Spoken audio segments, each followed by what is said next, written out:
All right, so here we go with another G.I. Joe Classified Series unboxing.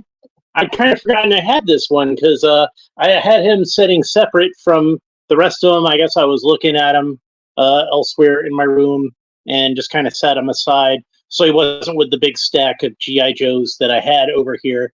So out of sight, out of mind. But I found him after I finished up the Airborne review yesterday, and I was talking about, well, this is the last of these for a while. Well, no, I got one more, and it is the 60th anniversary Action Soldier Infantry. You can see there the date says 1964 to 2024. 60 years of G.I. Joe, 60 years of the first and greatest action figure line of all time. Got a piece of photography there with our action soldier and some of his equipment. Got a tent in the background. Nothing about the cartoon or the comic books in terms of the Easter eggs this time, because this is not a character from the cartoon or the comic books. This is supposed to represent your typical soldier, your typical fighting man. He's not Duke. He's not Sergeant Slaughter. He's not Sergeant Savage. He's not the Adventure Team commander. He's just your average GI Joe. So got a nice piece of art here on the side, which, like I was saying about the Action Sailor when I got that, this does seem to be kind of based off the pose the original Action Soldier figure was in. He is wearing a mask, a balaclava, and we can't really see many of his facial features, but this is supposed to be more of a troop builder kind of character. You can see he comes with two separate heads. One appears to be like a Caucasian skin color, and one appears to be a darker skin color, like an African American. This is an American soldier, so I feel like I can say African American. He's black. There's a white guy and a black guy. You can take your pick as to which one this is going to be. And if you're buying multiples of them, you might want to have, multiples of each. That way, you've got a fairly diverse army. He's got so many accessories and so many ways that you can customize this guy right out of the box. You could buy like 5 or 6 of these guys, and make an infinite combination of various soldiers to have in your army. He's just got all kinds of different equipment. So let's go ahead and open them up. And something already came falling out of there. And what is it? If I can pick it up. These things are really annoying about this, I swear. So I got a hardwood floor. And these figure stands are just so ridiculously flat and just practically adhere to the hardwood floor. But it's the same type of figure stand we get with the carded figures, and what we should get with the regular box classified figures, but I'm still not seeing them. What the hell, Hasbro? Come on, get with the program. Put these stands with every figure. Every figure should have an action figure stand. But the main difference we can see just offhand is while most of these are black, our action soldier, his stand is in brown. And even though, like I said, he's not really supposed to be a real American hero type of character, he's just a real American hero in the sense that, he's one of our troops. It does still have the star and stripe logo that we associate with the real American hero characters these days. So let's go ahead and take him out of the package. And man, he's got a lot of stuff to go over. So, I almost forgot. There's one other thing I need. Hang on a second. Yeah, I hate to abandon the camera. And I probably should have thought to grab this beforehand. And that would have made my life a lot easier, would it? But who wants life to be easy? We got to have challenges, right? I mean, what else is going to make our lives interesting? So come over here. This big old box. And I got to dig through it real quick and find what I'm looking for. And hopefully it's the one that's near the top and I can get to easily. Oh, but there's so much stuff in here. So much stuff to dig through. One of these days I've got to get organized. And people are watching this from home, being like, why can't he just, have this stuff ready to go when I tune in? And that way I don't have to be sitting through a whole bunch of blank screen while I'm waiting for him to dig out whatever it is he's digging out. Well, I do apologize for that.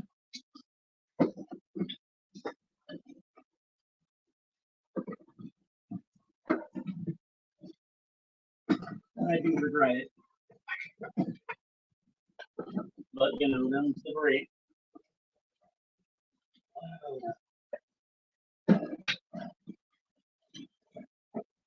Oh, why didn't I think about this before?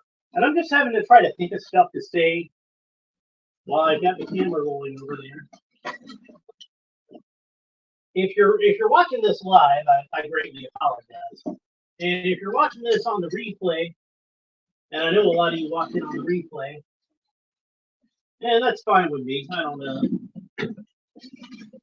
need you to watch it on the first viewing. That's fine. You can watch it on the replay.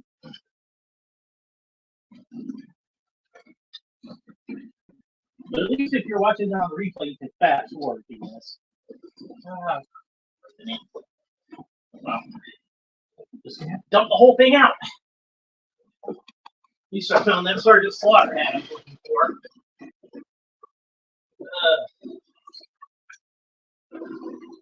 All right, where are we?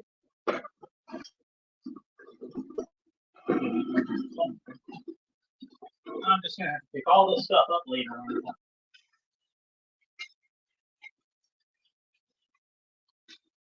Meanwhile, I'm just back in my room, talking to myself like a lunatic. People tuning in for the first time. Wonder what's the lunatic doing. Then I accidentally turned on my TV and there was a Target commercial. So that's what that noise was.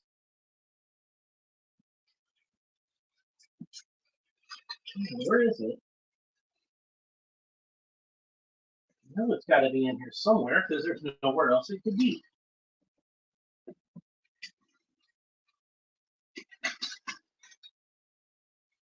Unless it's in this bag over here. What did I turn on? God damn it. Apparently I had a Quick Trip cup that we're just gonna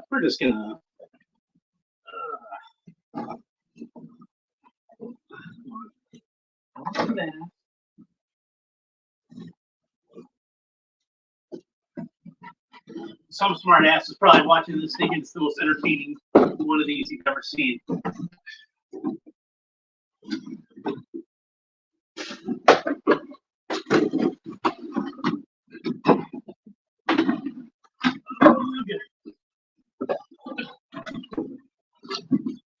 From this bag.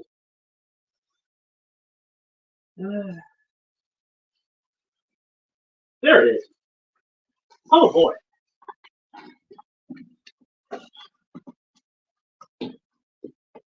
And now I got a puddle in the middle of the floor I got to worry about. Okay.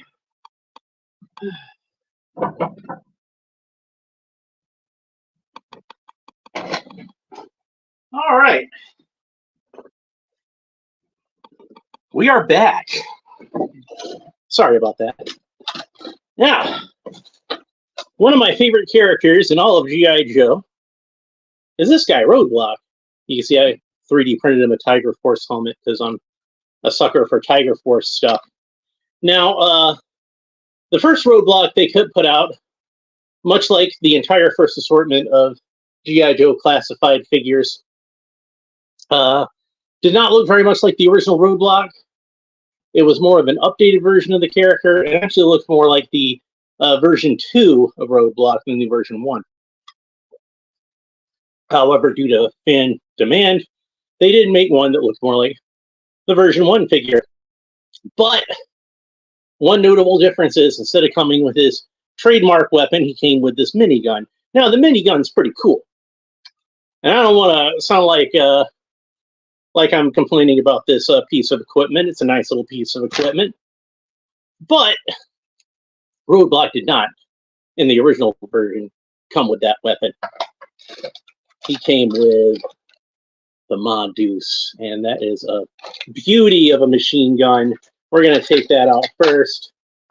And then there's this one other little piece of equipment. I'd seen people confused as to what this thing is.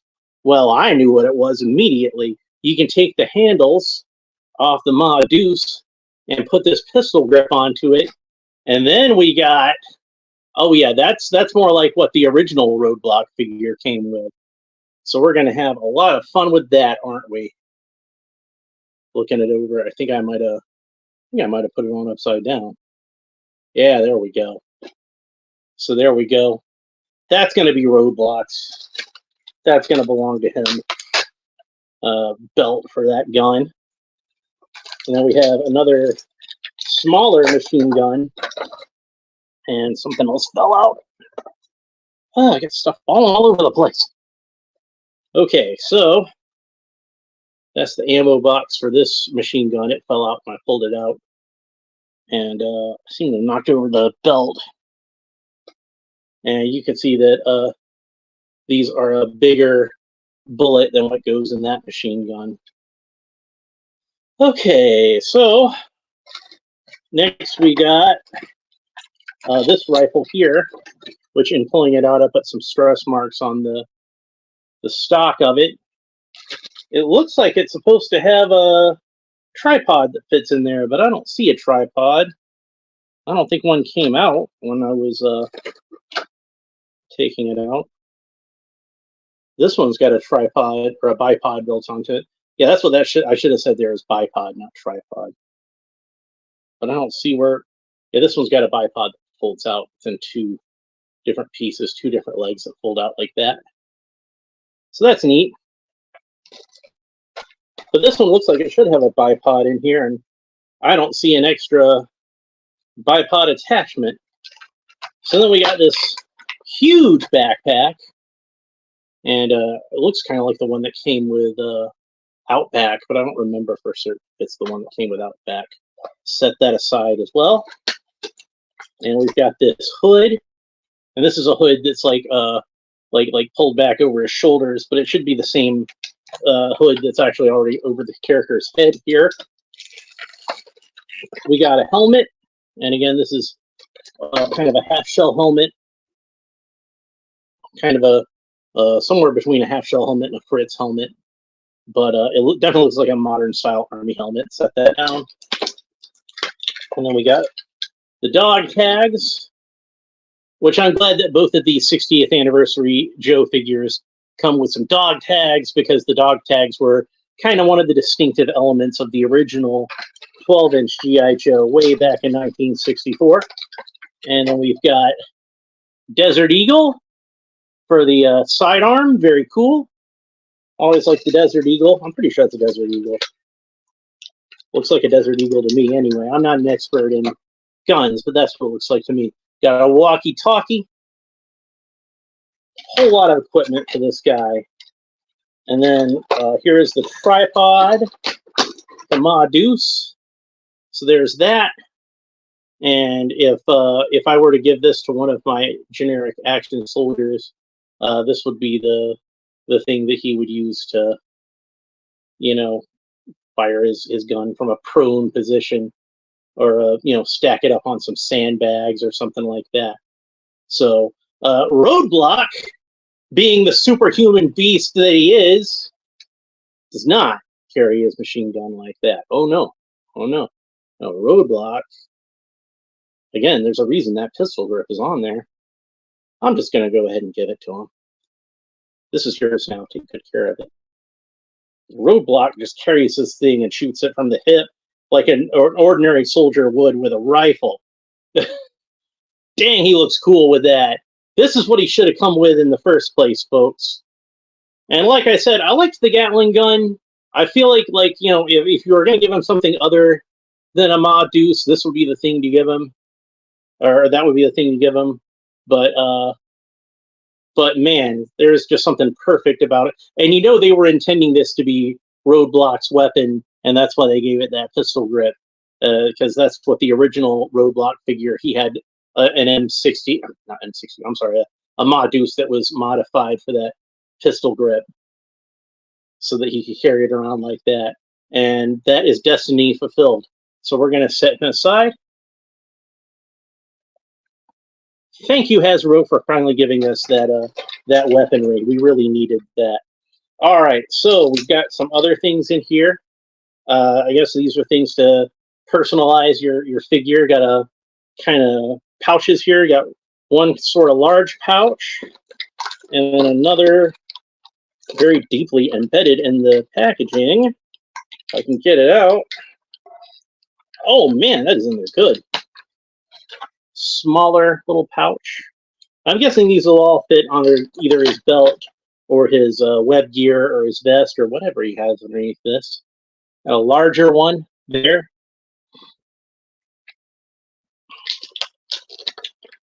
Here's kind of another one. This one I could imagine being like a medic kit or something like that. And then some other little ammo pouches. Got all kinds of pouches. Like I said, there are a number of ways that you can customize this figure just right out of the box. And you don't have to worry about painting or resculpting or anything like that. You could probably get easily a dozen different characters out of just the parts that we've got here. And then we've got some gloved hands. And I'm going to assume these are the same sculpt as the gloved hands that we already have on the figure. Only these you can see have brown fingertips instead of Caucasian fingertips. So again, that's intended for when we put the black head instead of the white head. So there's the African American soldier. And then they already have the Caucasian parts on there with the hands and the head. So he's got this poncho, which, again, this is another thing that I think is really nice as far as an homage to the original 12-inch G.I. Joe. Is, of course, that was a large-sized action figure with fabric uniforms, and the kids could switch out the uniform. So basically, the idea was Dan Levine, I believe was the man's name. He saw how well Barbie was selling to girls and was like, why can't we make something like that for boys? What if we did, like, say, boys like playing with toy soldiers. Why don't we make them just like a big toy soldier? And we can sell, instead of, fashion outfits and accessories, we can sell, military uniforms and weapons and things like that. And so that's how the original G.I. Joe was created. And like I said, 12-inch figure with soft goods, fabric accessories. So here we have on our 6-inch figure, we have a soft goods fabric accessory. So that's very nice. So we got this hood, and that is molded plastic, which is good because I kind of feel like hoods don't really work very well on smaller action figures. So we can pull that off, and I think I'm going to pop off his head so that way we can take off the poncho a little more easily. And you can see there's no seam around the top of that poncho. So we want to make sure we're careful with that when we take it off. We don't want this poncho to fray up too much. But there underneath, we can see, like I said, he's got a utility vest on underneath. And you can see lots of different holes and things on there that, like I said, that's where we can put those pouches. So let's go ahead and just for a second, well, before I do anything else, let's go ahead and we'll swap out his hands. So that way we can see what the action soldier looks like in his African-American formation as opposed to his Caucasian formation. And now that I have the head and the hands off, you can see that there's no flesh color of any kind remaining. So when we put the darker skinned head and hands on there, he's just going to look like a regular old black guy, not like a black guy with Caucasian hands or a white guy with black face. We don't want that. we want the skin colors to match up on our character. I suppose you could print it like he had vitiligo or something like that. If you want some, if you're a kid with vitiligo and you want some representation of that in your action figure line, why not? So there we go. And if you wanted to use this as a character in your G.I. Joe universe, might I suggest the character of Sabretooth / Wreckage. Sabretooth was originally going to be a character that was in Tiger Force, and it was going to be a repaint of Firefly, but he was a good guy. And anyway, what they wound up doing was canceling that figure, but he did appear in some promotional material, so the legend remained. And eventually, they did make that figure for sale, and they changed the name to Wreckage because they didn't want any confusion with the X-Men character, the villain Sabretooth. So they changed the character's name to Wreckage. But anyway, here's what he looks like with all the stuff on there. So he's a black guy instead of a white guy. So where was I? Oh, yes. One other thing I wanted to do before I moved on from the poncho is I wanted to have a look at him with the hood down. And then I was like, well, might as well go ahead and put the African American parts on so we can have a look at that. So there's what it looks like with the hood down on the poncho. And while we're at it, for another look for this character, let's see what it looks like with the helmet on. Pretty cool, I'd say. All right, so let's move on. I'm going to take the hood and the head back off again, move the poncho. I'm going to have to buy lots of these guys, aren't I? And you could even put the hood on with one of these other heads. But if you were going to do that, I would suggest using like maybe a little bit of double-sided tape to hold it down somewhere, because otherwise this hood will just come up over the character's head. So, all right, let's go over his articulation a little bit. So, G.I. Joe can look down about that far. He can look up about that far. He tilts his head from side to side quizzically, move his head really around any which way you want to. This is the same articulation. Like I said, they reused the torso from Stalker. So it's the same articulation you had on Stalker. It is a different sculpt of the neck because it's got some seams on it for the balaclava. They probably could have just reused the same neck. I don't think anybody would have noticed, or even if they hadn't noticed, cared. I actually didn't even think to look. I just happened to notice it. But yeah, he does have a different neck piece from Stalker. He can bend his body back about that far and bend it forward about that far. There is a hinge here for an ab crunch. It is a little hindered by this vest, but that's to be expected. Move him around a little bit at the waist. Kind of like an old school 80s G.I. Joe figure. He does have butterfly hinges, so you can bend his shoulders back about that far, forward about that far. He can put his arms up about that far, so pretty good range of motion at the arms. This is, I think, pretty much the entire upper half of the figure is Stalker. The knee pads do look a little different, because I don't think Stalker had knee pads. I don't remember. So, but anyway, knees bend back all the way, so you got double jointed knees, good knee articulation. Drop down hips, like we're used to seeing on G.I. Joe, so you can see there's a little bit of space there. See, so you can get a little more articulation out of it. He can kick up about that far. He's got a thigh cut, so the thigh does rotate all the way around. He's got a boot cut, so the boot rotates all the way around. He can point his foot up about that far, point it down about that far, and it's on a rocker ankle, so you can swivel that all the way around.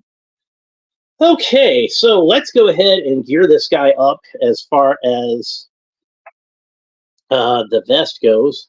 And you can see, like I said, each of these pouches has a little bit of a peg on it, so we can assemble these really however we want to. And I'm just going to kind of randomly put these around his vest, just whichever way I can, just to kind of get a look at what. And he's also got some stuff on his belt, some little holes on his belt, so we can probably fit some stuff on there. I'm guessing this little hole is for the walkie-talkie. There we go, like that. And we got one more. Oops, that one didn't stay in there too well. One more little pouch we can fit somewhere.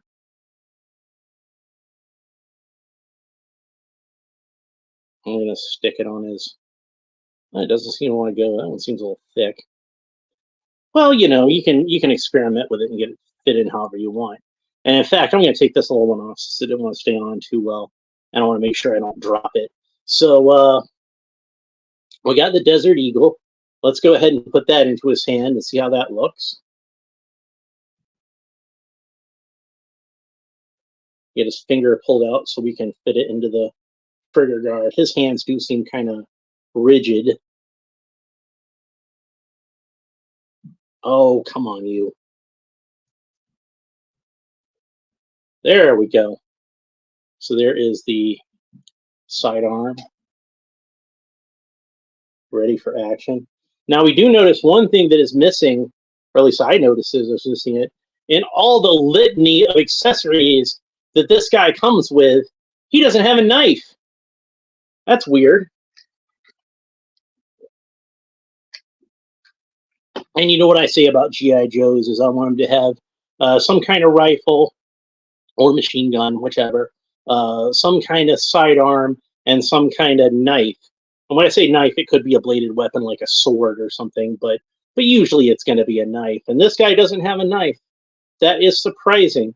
I would figure for a character that is made to be as customizable as this, you'd want to have a knife on there somewhere. But no knife. Surprising. He does have a little flashlight, I noticed, sculpted in there. That's pretty cool.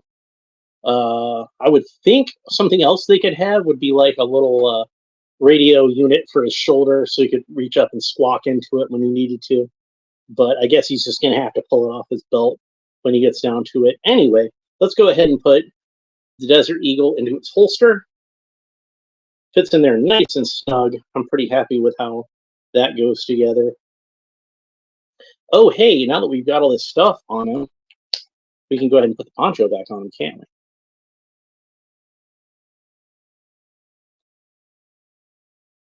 And he does have a little pocket on the front of the poncho, and it does have a little flap on there. And technically, I think you could fit something into this pocket, but I don't think it's intended for that purpose. Now, we could go ahead and put the hood back on him too, but I think for now, I'm just going to leave the hood folded down, and that's how he's going to be displayed right now, because I want to put the helmet on. So there we go. That's what he looks like with his helmet. You know, when I got this and I had it delivered to my mom's house because I wasn't sure where my next permanent residence was going to be. I was in the middle of moving. And I had it shipped over there like a lot of my stuff. And I told the story during the Action Sailor review as to how my mom was kind of concerned about the ethnicity of the character. And she thought that it was supposed to be like, you put him into blackface with the extra head. And I'm like, no, it's a troop builder character. It's so you could make him whatever race you wanted to. And she's, why didn't they make the black guy the main guy? And I'm like, neither one of them's the main guy. You just like switch it to whichever one you want it to be. But then when she saw this one, I'm like, see, he's got the same thing where you can have him be a white guy or a black guy. And she's like, well, his fingertips are white. Like, I'm sure there's some hands in there, Mom. It's okay. She's all concerned the poor black guy is going to be stuck with white fingertips. But don't worry, Mom. He's if you're watching this, he did indeed turn out to have some brown fingertips to match his proper skin color when you have the African American head on there. So we've got like a proper African American G.I. Joe. You know, like G.I. It shouldn't surprise anyone when I say that G.I. Joe was the first ever line of action figures to have a black character in it, because it was the first ever line of action figures. But African American characters have long been a staple of the G.I. Joe line. The very first one they put out was they did black versions of the Action Soldier and the others, I believe, at the beginning. I know at least they did the Action Soldier. But of course, the first one they made, they basically just molded the standard G.I. Joe in brown plastic. So it wasn't really sculpted to look like a black guy. And but you know, baby steps, we're getting there. By the time they got to the 70s and they made the G.I. Joe Adventure Team, they had two more black characters, which was the Adventurer, sometimes known as the Black Adventurer, and the Black Adventure Team Commander. There was two versions of the Adventure Team Commander. One of them was a white guy, one of them was a black guy. So when the 80s came around and they did the Real American Hero line, of course they had to have a black character as part of that, because you want to make sure, like even in the 80s, we wanted to make sure there was ethnic diversity. Yeah, you millennial kids didn't invent ethnic diversity. We had that back in the 80s.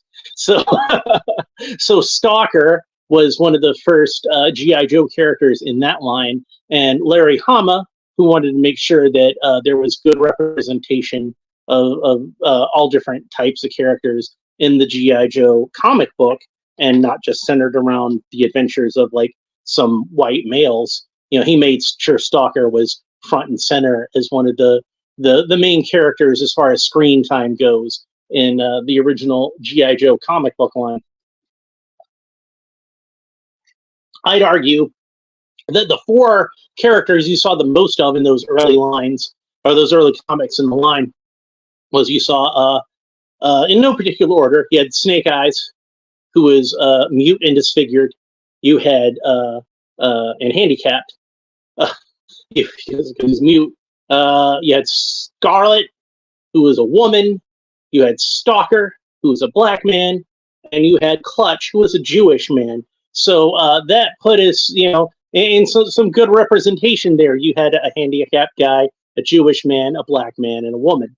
As far as your real American heroes, got a lot of a good representation there of various types of people. Even among the white characters, you had and you had an Italian character, you had a Polish character, you had a redneck character, a guy from Tennessee, I believe.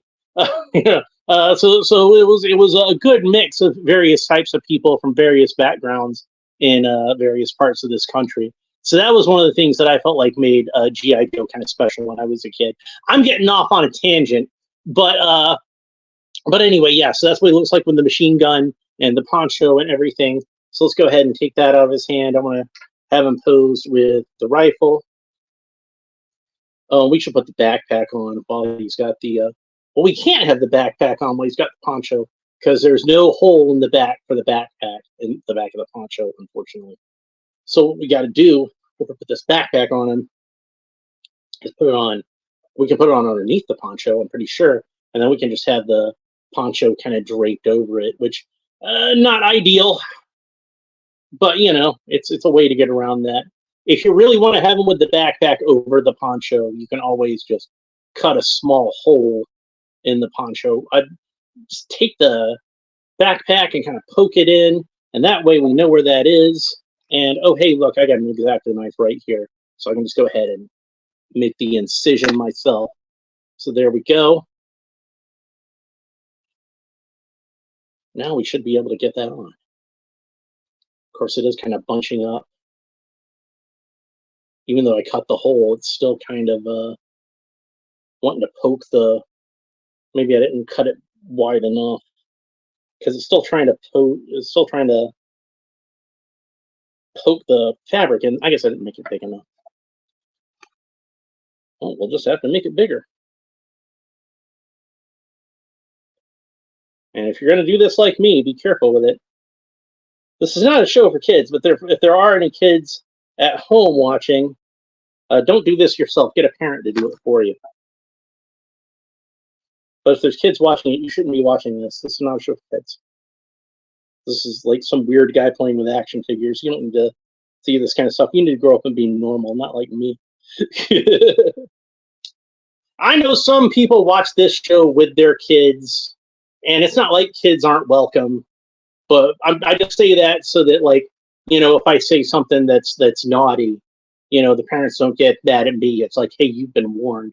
So, but yeah, there we go. Now I got it so you can wear his backpack on the outside of his poncho. So that's pretty cool. Now, of course, now he's no longer a mint condition action figure. He's got a hole in the back.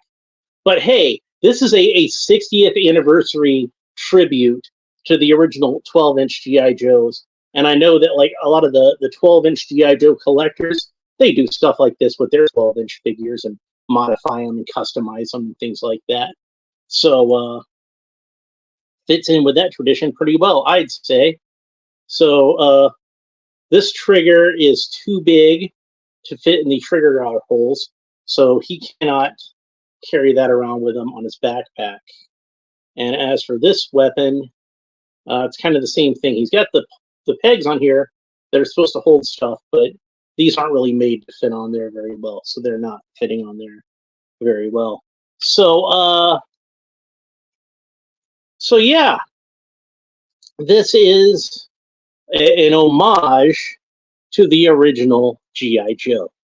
And I think it works pretty well as an homage to the original G.I. Joe in that it's a modern movable fighting man. It's very much in the vein of something that, like, if G.I. Joe had have continued unfettered from the 1960s and not went through a whole number of revamps from the Adventure Team on to, like, you know, the modern Classified series. It's been through a lot of different revamps, some of which were more successful than others.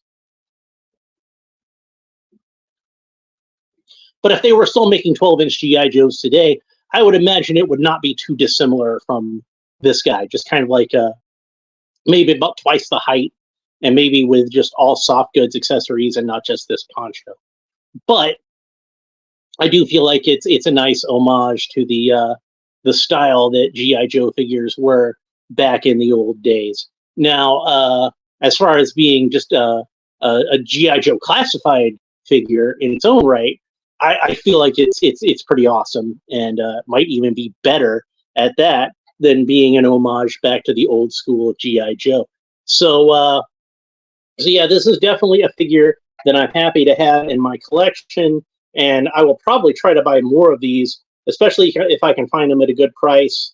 If it's a week where, like, you know, it's kind of light as far as action figures go, and I don't have anything else to buy, and I see one of these sitting around at like Walmart or Target, or, you know, notice it's on sale at Amazon, I might go ahead and pick up anyway, just so I can have some more of these guys. I think that I would probably want to, you know, have a few of these guys to be like the sort of generic grunts, not to be confused with Robert Graves, but you know, just kind of like the regular soldiers that would back up the G.I. Joe team on certain missions. You know, not just cannon fodder, but the guys who can actually be helpful. So that's pretty cool. I hope you enjoyed this video. I know that I said my next one was probably going to be some of those JLA figures that I got from McFarlane Toys, but since I'd forgotten about this guy, I felt like, well, I need to go ahead and get him out of the way first. And he's definitely a very cool figure to get out of the way, as it were. So if you enjoyed this video, please like and subscribe, and hit the notification bell down below if you want to be kept informed. If you want to make sure you don't miss those JLA figures when I get around to those. I'm probably going to start with Electric Blue Superman. Exciting. But but we're going to build Plastic Man, so that's going to be a lot of fun. So make sure you like and subscribe, leave a comment, let me know what you think. We will talk to you next time. Bye.